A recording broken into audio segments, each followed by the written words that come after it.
欢喜好新闻，来看宜兰林太太一家人，本地是住伫个欠长内度假翻修好势的祖厝，但是去年一场的大火烧掉因的祖厝，互经济状况本来就真困难的一家人，更加是无米兼论月。这个关怀协会知影了后，帮助因重建家园。林太太是感动甲目屎四淋水，搁双脚跪地表达感谢。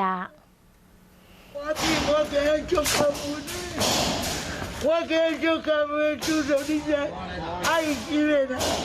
跪地涂骹，一直说多谢，赶紧家扶起来了后，伊嘛是挡袂牢，愈讲愈激动。林太太开口走，本来住伫个拄翻修好的厝，毋过火烧厝，甲因兜烧甲草火大，经济得咧无好啊，中建的经费互伊头壳摸咧烧。加在有关怀协会知影这个消息了后，过来甲因斗相共，一起帮他们修缮，然后让他们能够过一个好年，这样。我12万分的感恩。林太太本身有高血压、糖尿病，因翁嘛已经过身啊，厝内冇8个囡仔，因为大火甲因兜的厝烧掉，加在有各界爱心帮忙，志工嘛甲因斗相共中建，讲希望会当互林太太因规家伙啊，会当伫咧过年前好好团圆。